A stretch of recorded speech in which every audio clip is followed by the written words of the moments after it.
चलो, तो heredity and evolution में आपको जो पहला पार्ट है हेरिडिटी, तो इसका मीनिंग है मोस्टली एग्जाम में क्या आएगा, ज्यादा से ज्यादा इसका डेफिनेशन क्या है। हेरिडिटी का definition, the transfer of biological characters from one generation to next generation via या फिर थ्रू जीन्स। तो ये एक वर्ड इसमें इंपॉर्टेंट है, ये 1 मार्क के लिए पूछा जा सकता है। What is the unit of heredity, कौन से मतलब यूनिट से ये जो कैरेक्टरिस्टिक्स है वो ट्रांसफर होते हैं, तो उसके लिए कौन सा यूनिट है, जीन्स। ये इंपॉर्टेंट है, 1 मार्क के लिए इसका वेटेज है, ये क्वेश्चन आ सकता है। या फिर डेफिनेशन ऑफ हेरिडिटी, यहां तक समझ में आया। अब मैंने आपको क्वेश्चन ये किया था कि ये जो कैरेक्टरिस्टिक्स ट्रांसफर होते हैं, आपने मेंडल से एक्सपेरिमेंट स्टडी किया है 9th में, याद है आपको। एसएससी बोर्ड से जो कुछ भी स्टूडेंट्स हैं तो उन्होंने मेंडल्स के एक्सपेरिमेंट स्टडी किए, monohybrid cross and dihybrid cross. उसमें ये भी आपने देखा है कि कुछ कैरेक्टरिस्टिक्स ऐसे हैं जो कि डोमिनेंट है, कुछ कैरेक्टरिस्टिक्स रेसेसिव है, dominant and recessive. P plant उसको यूज किया है। अगर हम हाइट ऑफ अ प्लांट ये कैरेक्टरिस्टिक लेते हैं तो उसमें tall plant is the dominant character and dwarf plant is the recessive character.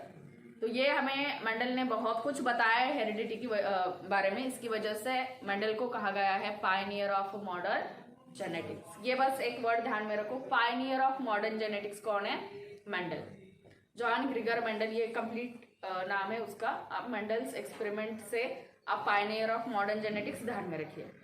इसके बाद हमें इस लेसन में सीखना क्या है, तो ये जो कैरेक्टरिस्टिक्स ट्रांसफर होते हैं तो वो कैरेक्टरिस्टिक्स वाया जीन ट्रांसफर होंगे। तो इसमें हमें प्रोसेस सीखनी है प्रोटीन सिंथेसिस की, जिस प्रोसेस से हमें क्या मिलते हैं, नेक्स्ट जनरेशन को कैरेक्टरिस्टिक्स मिलते हैं फ्रॉम पेरेंट्स। कौन सी प्रोसेस सीखनी है, प्रोटीन सिंथेसिस की।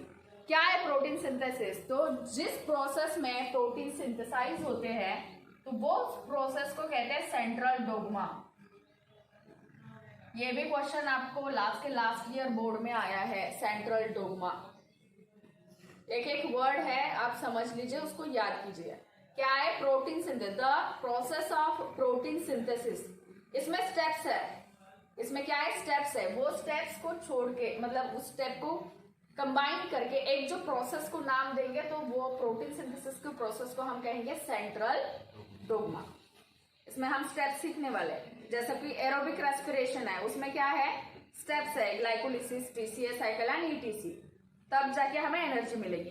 वैसे यहाँ पर भी क्या है, प्रोटीन सिंथेसिस की प्रोसेस में हमें डिफरेंट प्रोसेसेस सीखने हैं, बट कंबाइंड उसको हम कहेंगे सेंट्रल डोग्मा। ये क्लियर हो गया, the process of protein synthesis is called as central dogma. अब इस प्रोसेस में क्या है, तो सबसे पहले क्या होता है, प्रोसेस होती है, यस करेक्ट, ट्रांसक्रिप्शन। उसके बाद yes translation and third process is mutation. क्या है,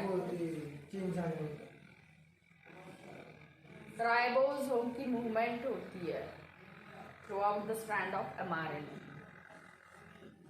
क्या है प्रोसेस, यस गुड। तो इस प्रोसेस को हम कहेंगे ट्रांसलोकेशन। तो ये 3 प्रोसेसेस आपको स्टडी करने हैं, ये 3 प्रोसेसेस आप सीखेंगे तब आपका ये प्रोटीन फॉर्म होने वाला है, ठीक है। अब कौन बताएगा ये जीन कहाँ पे प्रेजेंट होते हैं, हाँ बट कहाँ पे एग्जैक्ट उसकी अगर पोजीशन देखो, जोर से, वो कुछ प्रॉब्लम नहीं है, करेक्ट। क्रोमोसोम में क्या है, क्रोमोसोम किससे बना है, सिंपल है, देखो जिसको कुछ भी इसके बारे में पता नहीं है, हमारे बॉडी का जो स्ट्रक्चरल यूनिट है या फंक्शनल यूनिट है वो क्या है, सेल है। सबसे स्मॉलेस्ट स्ट्रक्चरल फंक्शनल यूनिट, मतलब जितने भी एक्टिविटी, मेटाबॉलिक एक्टिविटीज हमारे बॉडी में होते हैं वो कहाँ पे होते हैं, इस सेल में होते हैं। जितने भी लिविंग ऑर्गेनिजम्स है वो सारे लिविंग ऑर्गेनिजम्स एक ही यूनिट से बने हैं, उसका नाम है सेल। अब इसकी पोजीशन अगर हम देखते हैं तो ये जो सेल्स है, तो ह्यूमन बॉडी में 23 पेयर्स ऑफ क्रोमोसोम्स होते हैं, ये तो कभी मत भूलो, 23 पेयर्स ऑफ क्रोमोसोम्स होते हैं। अब ये क्रोमोसोम्स कहाँ पे प्रेजेंट है, ये इसका रोल क्या है, तो जो कुछ भी कैरेक्टरिस्टिक्स हमें मिले वो बिकॉज ऑफ क्रोमोसोम्स है, बिकॉज ऑफ क्रोमोसोम्स जो कुछ भी कैरेक्टरिस्टिक हमें मिले हैं वो सब इसी पे है, ठीक है। तो इसकी पोजीशन क्या है, कहाँ पे है, तो देखिए मेन इंपॉर्टेंट पार्ट्स कौन से हैं सेल के, ये होता है इसका साइटोप्लाज्म, और ये जो है ये पार्ट क्या है, सेल का न्यूक्लियस है।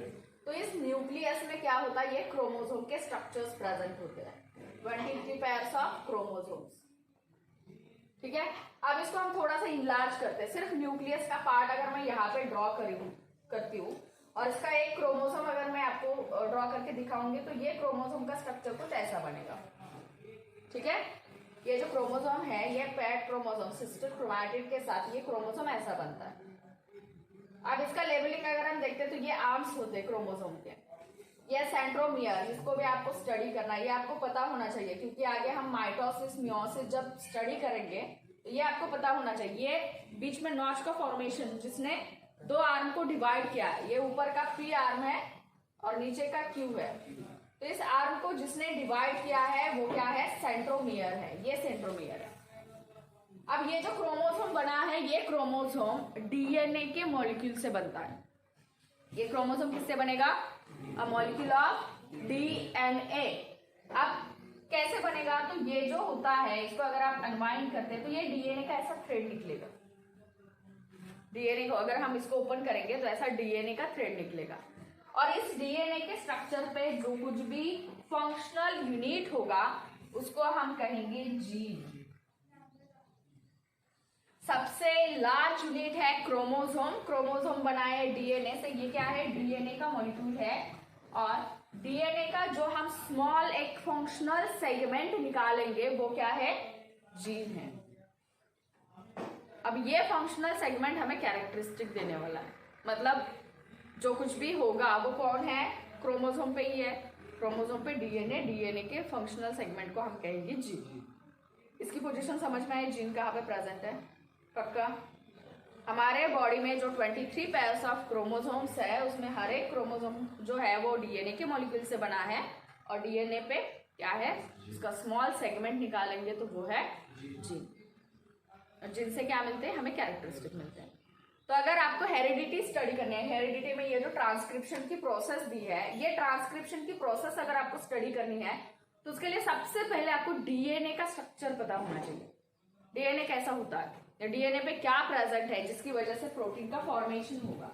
तो डीएनए का मॉलिक्यूल जब हम ड्रॉ करते हैं तो क्वेश्चन आ सकता है, what are the components of DNA, what are the components of DNA molecule. सबसे पहले डीएनए का लॉन्ग फॉर्म बताइए, फिर हम इसके ये देखेंगे। डीएनए का लॉन्ग फॉर्म क्या है, जोर से बोलिए, what is the long form of DNA. आप क्राइम के रिलेटेड सीरियल्स अगर देखते हैं तो उसमें डीएनए तो आपने बहुत बार सुना होगा, जो कि बहुत मतलब फॉरेंसिक साइंस के जो कुछ भी डिपार्टमेंट्स है या क्राइम में अगर आपको उसको फाइंड आउट करना है तो डीएनए फिंगरप्रिंटिंग ये तो सुना होगा, सुना है ना। तो डीएनए जो होता है हर एक पर्सन का यूनिक होता है, कौन सा भी पर्सन 100% किसी से भी मैच नहीं होता है, क्यों, बिकॉज ऑफ डीएनए। मतलब हमने देखा है जब हम मॉल में जाते हैं, कहाँ पर खरीदने के लिए जाते हैं, आपको शॉपिंग के लिए, तो वहां पे एक स्टिकर लगाया होता है, उस स्टिकर पे बारकोड होता है, ये देखा है आपने, उसको स्कैन करते हैं, मशीन से स्कैन करते हैं, अपने आप उसकी प्राइस वो सब डिटेल आता है, यूनिक है ना वो। जो अगर आप उसको मतलब वो बारकोड को स्कैन कर रहे हैं तो सिर्फ उसी प्रोडक्ट की इंफॉर्मेशन वहां पर आ जाती है। वैसे ही डीएनए जो है वो हमारे लिए बारकोड है, हमारा खुद का, उसको अगर आप स्टडी करेंगे तो उसी पर्सन की इंफॉर्मेशन आपको मिलने वाली है, दूसरे किसी भी पर्सन की इंफॉर्मेशन नहीं होती। तो डीएनए एज अ बारकोड है हमारे लिए, ठीक है, ये ध्यान में रखिए, हर एक का यूनिक होता है डीएनए। तो डीएनए का लॉन्ग फॉर्म जो है वो है डीऑक्सीराइबोन्यूक्लिक एसिड, जिसको जो कुछ भी आपको याद नहीं है तो राइट डाउन कीजिए अपने नोटबुक में, यह है डीऑक्सीराइबोन्यूक्लिक एसिड, ये इसका लॉन्ग फॉर्म है। अब मैंने नेक्स्ट क्वेश्चन किया था, what are the components of DNA, DNA के कंपोनेंट्स कौन कौन से हैं। तो डीएनए मॉलिक्यूल जो है वो बनता है यहाँ से, इसके नाम से आपको समझ में आएगा, इसमें प्रेजेंट होती है डीऑक्सीराइबो शुगर, मोस्टली आप राइबोज शुगर भी लिखेंगे तो भी नो नो, आप शुगर लिखेंगे तो चलेगा सिंपल, बट अगर आपको राइबोज लिखना है तो वो आरएनए के लिए जाएगा, वो हम अभी नहीं देखेंगे। Deoxyribose sugar, then phosphate group, हाँ पेंटो शुगर लिख सकते हैं फॉस्फेट ग्रुप। और क्या होता है इसमें होते हैं नाइट्रोजनस बेसिस।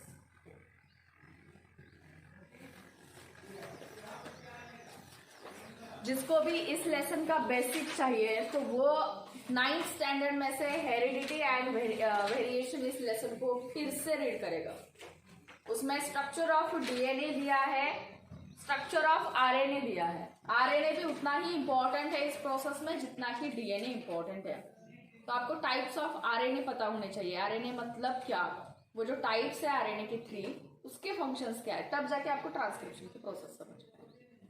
तो ट्रांसक्रिप्शन पे क्वेश्चन आता है एग्जाम में, ट्रांसक्रिप्शन पे एग्जाम में क्वेश्चन आता है।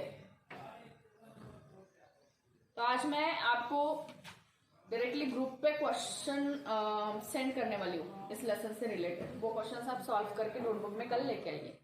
कुछ समझ में नहीं आ रहा है प्रणव?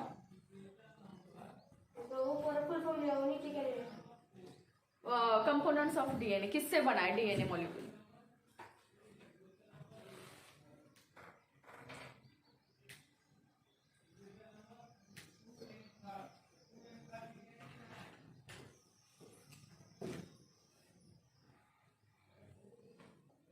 ये तो स्ट्रक्चर याद होगा, ऐसा कुछ तो होता है इसमें।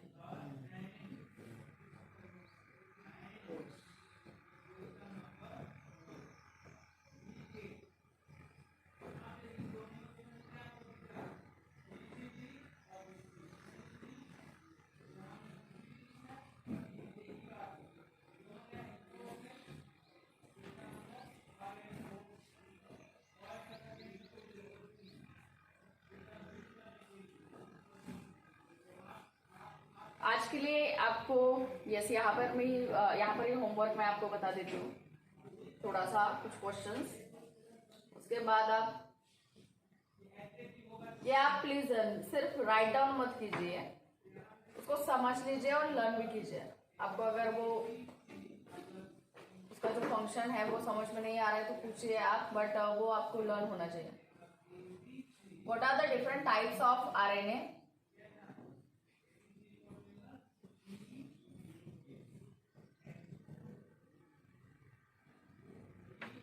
Draw the structure and write down the function। ये आपको 9th के टेक्स्ट बुक में मिलेगा।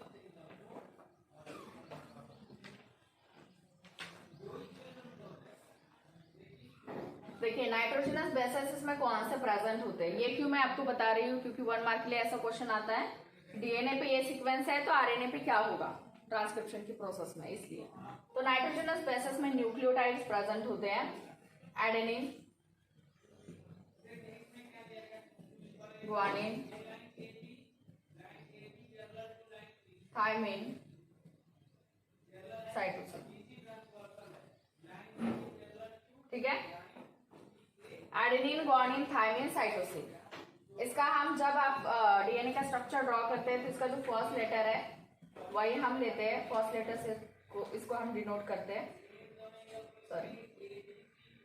Guanine, thymine and cytosine. इसके बारे में भी आपको टेक्स्ट बुक में मिलेगा 9th की।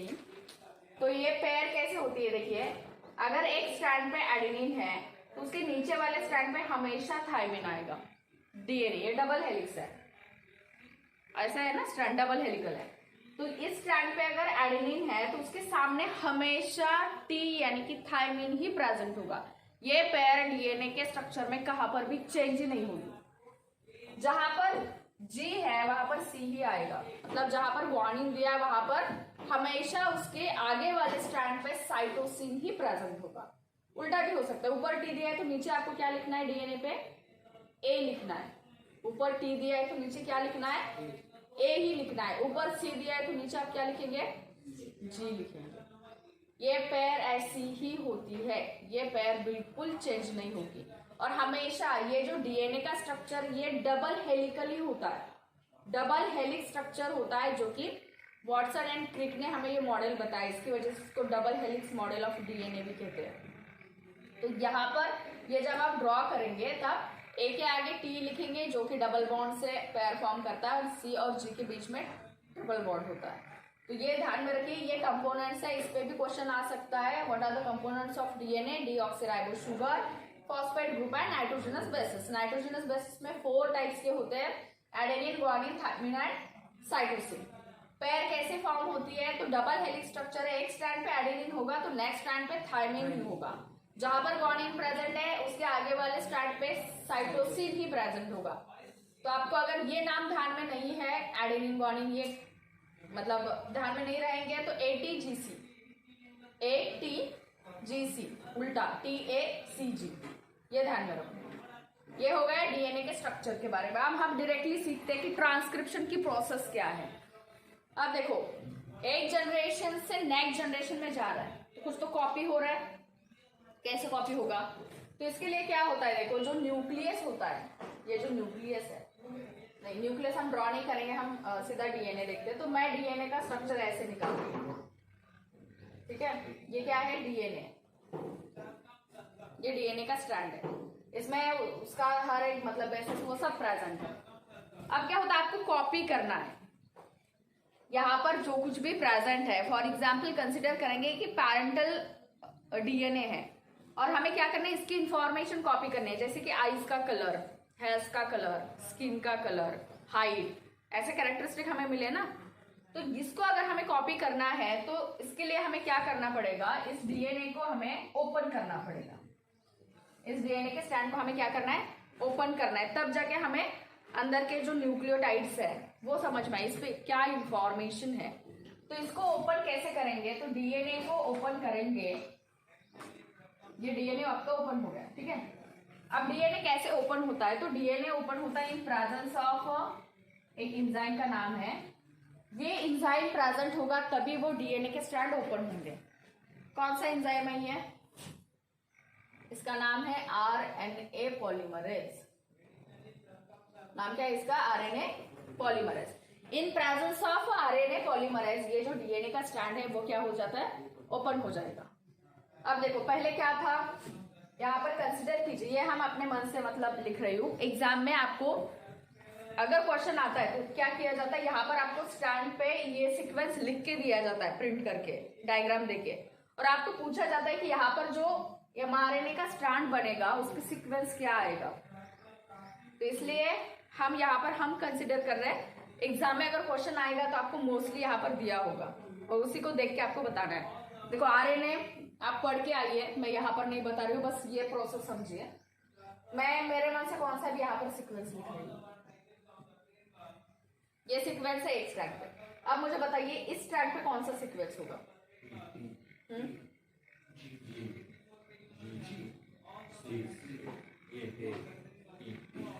हो गया, ये हमारा डीएनए ओरिजिनल पहले का। अब हमने इसको ओपन किया है और हमें क्या चाहिए, इस पे इंफॉर्मेशन क्या है वो हमें चाहिए। तो इंफॉर्मेशन हमें क्या करनी, कॉपी करनी है। कैसे कॉपी करेंगे, हम कोडेड फॉर्म में उसको कॉपी करने वाले हैं। कैसे कॉपी कर सकते हैं, तो इसको कॉपी करने के लिए यहाँ पर क्या होता है, एक अलग सा स्ट्रैंड बनता है जिस स्ट्रैंड का नाम है mRNA। ये डीएनए यहाँ पर जो फॉर्म हुआ वो कौन बना है, mRNA बना है। अब mRNA पे क्या होगा, इस स्ट्रैंड पे जो कुछ भी इंफॉर्मेशन है वो इंफॉर्मेशन इस पे कॉपी की जाती है कोडेड फॉर्म में, ठीक है। अब क्या होता है, देखो यहाँ पर जो सीक्वेंस प्रेजेंट है बिल्कुल उससे कॉम्प्लीमेंट्री सीक्वेंस mRNA पे आएगा। क्या सीक्वेंस आएगा, तो mRNA के नाइट्रोजनस बेसेस आपको पता होने चाहिए, सॉरी RNA के थोड़ा सा डिफरेंस है। जैसे कि डीएनए में ATCG होता है वैसे RNA में adenine, uracil, thymine and guanine and cytosine होता है। ये ध्यान में रखना है, थोड़ा सा डिफरेंस है। एडेनिन, ग्वानिन, थायमिन, साइटोसिन ये कहां पर होते हैं, डीएनए में। दूसरा न्यूक्लिक एसिड है RNA, राइबो न्यूक्लिक एसिड। वहां पे डीऑक्सी राइबोन्यूक्लिक एसिड है, यहाँ पे राइबोन्यूक्लिक एसिड है, इसमें राइबो शुगर प्रेजेंट होती है। डिफरेंस इसमें क्या है, तो थायमिन को रिप्लेस किया गया है बाय यूरासिल, इसलिए तो हमारा mRNA अलग आएगा। कैसे आएगा, तो यहाँ पे T है, A है, तो उसके आगे T ही होगा, यहाँ पर C है, G ही आएगा, यहाँ पर भी C है, G ही आएगा, C। अब थायमिन है तो यहाँ पर यहाँ पर थायमिन नहीं आएगा, उसको रिप्लेस किया गया है यूरासिल से, यहाँ पर एडेनिन आएगा, फिर से यूरासिल आएगा। समझ में आ रहा है, कंफ्यूज नहीं हुआ ना। पेयर ही हमें फॉर्म करनी है, कैसी पेयर फॉर्म होगी, तो यहाँ पर जो इन्फॉर्मेशन, जैसे हमने इस स्ट्रैंड पे लिखा था डीएनए के, वैसे हमें mRNA का स्ट्रैंड बनता है इस पे। तो mRNA पे चेंजेस क्या होते हैं, अगर देखो ये अगर प्रेजेंट नहीं होता, यहाँ पर T ही होता, तो बिल्कुल ये ऊपर के स्ट्रैंड की जैसा ही होता ना डीएनए के। डिफरेंस कहाँ पे आया कि जहां पर एडेनिन है वहां पर पेयर फॉर्म होती है यूरासिल के साथ, आरएनए में। आरएनए के जितने भी टाइप्स आप देखोगे वो सब, मतलब इसमें जो mRNA है वो सिंगल स्टैंडर्ड है, हम mRNA को डबल स्टैंडर्ड फॉर्म में कभी नहीं लिखेंगे, mRNA सिंगल स्टैंडर्ड है। अब ये जो mRNA है ये प्रेजेंट है, यहाँ पर क्या होगा, ये फॉर्म होगा। अब इसने क्या किया है, ये जो इंफॉर्मेशन है ये यहाँ पर ट्रांसफर की है। अब ये न्यूक्लियस में होता है, डीएनए कहाँ पे प्रेजेंट है, इनसाइड द न्यूक्लियस है, तो यहाँ पर इंफॉर्मेशन कोडेड फॉर्म में प्रेजेंट है, तो ये mRNA जैसे यहाँ पर फॉर्म होता है ये न्यूक्लियस छोड़ के आता है। न्यूक्लियस छोड़ के कहाँ पे आएगा, तो सेल के साइटोप्लाज्म में आता है, सेल के बाहर निकलेगा, न्यूक्लियस के बाहर आएगा सेल के साइटोप्लाज्म में। बट mRNA को मैसेंजर आरएनए हमने कहा, mRNA का लॉन्ग फॉर्म अगर हम देखते हैं तो मैसेंजर आरएनए। क्यों मैसेंजर कहा है, तो वो मैसेज लेके आए। क्या मैसेज है उसके पास, तो डीएनए पे ये इंफॉर्मेशन है, ये मैसेज mRNA के पास है, इसकी वजह से उसको मैसेंजर आरएनए कहा है। आप मुझे बताइए, अगर मैंने mRNA का आपको स्ट्रैंड बताया, ये mRNA का स्ट्रैंड है और इस mRNA के स्ट्रैंड पे ये सीक्वेंस है, तो ये सीक्वेंस से आपको डीएनए का सीक्वेंस समझ में आएगा, पता चलेगा, ड्रॉ कर सकते, निकाल सकते हैं आप, यस निकाल सकते हैं। कैसे निकालेंगे, तो अगर यहाँ पर U प्रेजेंट है तो U की पेयर डीएनए पे किसके साथ बनती है, A के साथ बनती है, तो आप आराम से डीएनए का स्ट्रैंड निकाल सकते हैं। सॉरी, यहाँ पर A, यहाँ पर G है तो ऊपर क्या होगा C, यहाँ पर G है तो ऊपर C, यहाँ पर C है तो G, यहाँ पर A है तो डीएनए है, डीएनए में कभी भी U नहीं आएगा, T, और फिर से U है तो यहाँ पर A आया, A C C G T A। तो एग्जाम में ये 1 मार्क के लिए क्वेश्चन आता है, मतलब 3 मार्क का क्वेश्चन बनता है ट्रांसक्रिप्शन पे। आपको दिया जाता है this is the sequence of mRNA, write down the complementary sequence on DNA. तो आपको ये अगर mRNA का दिया है तो ध्यान में रखिए उसमें U नहीं डालना है, आपको डीएनए का सीक्वेंस निकालना है। तो अगर आपको क्वेश्चन दिया है कि डीएनए का सीक्वेंस लिख के दिया है और आपको बताया कि mRNA का सीक्वेंस लिख के दिखाइए, तो A जहां पे होगा उसके आगे आप क्या लिखेंगे, U। A के आगे क्या लिखेंगे, U लिखेंगे। तो ऐसा 1 मार्क का क्वेश्चन आता है। फिर एक क्वेश्चन बनेगा कि ये जो यहाँ पर दिया हुआ है इस एंजाइम का नाम नहीं दिया जाएगा, आपको वो क्वेश्चन दिया जाएगा in presence of which enzyme stands of DNA open, ठीक है। तो ये कौन से प्रेजेंस में होगा, किसके, तो आरएनए पॉलीमरेज के प्रेजेंस में होगा। तो ये 3 मार्क्स के लिए क्वेश्चन है ट्रांसक्रिप्शन पे। और सबसे important definition of transcription, transcription की डेफिनेशन भी आपको पता होनी चाहिए, थोड़ी सी लेंथी है, वो मैं आपको लिख के दूंगी डेफिनेशन। हाँ, रिटन नोट्स है मेरे खुद के, तो वो मैं एक प्रिंट निकाल के लाती हूँ, वो सर्कुलेट करती हूँ, आप नोटबुक में नोट कीजिए, नहीं तो आप उसके प्रिंट निकाल लीजिए, ठीक है। और इस पे एक क्वेश्चन मैंने आज के होमवर्क के लिए यहाँ पर दिया है, बाकी के क्वेश्चंस मैं आपको ग्रुप पे सेंड कर रही हूँ। तो जो कुछ भी होमवर्क दिया है वो मुझे कल नोटबुक में कंप्लीट चाहिए, कल हमारी क्लास है, ठीक है। तो ये प्रोसेस है ट्रांसक्रिप्शन की। क्या हुआ ट्रांसक्रिप्शन की प्रोसेस में, समझ में आया आपको, mRNA का सिंथेसिस हुआ। The process of mRNA synthesis is called as transcription. Simple है, जो आपने पढ़ा, जो आपको दिखा, वही उसकी डेफिनेशन है। इस प्रोसेस में mRNA का सिंथेसिस होता है। The process of mRNA synthesis is called as transcription. अब हम आगे देखेंगे ट्रांसलेशन क्या है, ट्रांसलोकेशन क्या है। तो ये हमारा प्रोटीन सिंथेसिस कंप्लीट हो जाएगा। तो थोड़ा सा टेक्स्ट बुक 10th का भी रीड कीजिए, और इस लेसन के लिए मैंने बताया था बहुत बार हेरिडिटी के लिए आपको 9th का बेसिस बहुत लगता है, तो 9th का जो हेरिडिटी वेरिएशन है वो भी आप लेसन रीड कीजिए। उसी में आपको डीएनए क्या है, आरएनए क्या है वो समझ में आएगा, क्योंकि यहाँ पर क्या दिया गया है, डायरेक्टली इसके फंक्शंस दिए गए, आपको यूज करना है उसको यहाँ पर। और 9th में आपको क्या दिया गया है, उसका इंट्रोडक्शन, इसका स्ट्रक्चर ऐसा होता है, इसका फंक्शन ऐसा होता है, ये ऐसे बना है, ये इन्फॉर्मेशन आपको 9th के टेक्स्ट बुक में मिलेगी। ठीक है, तो ये प्रोसेस है। कल की क्लास में हम ट्रांसलेशन एंड ट्रांसलोकेशन, ये दो प्रोसेसेस एंड एक छोटा सा पार्ट है म्यूटेशन का, वो हम कल की क्लास में लेंगे। ठीक है।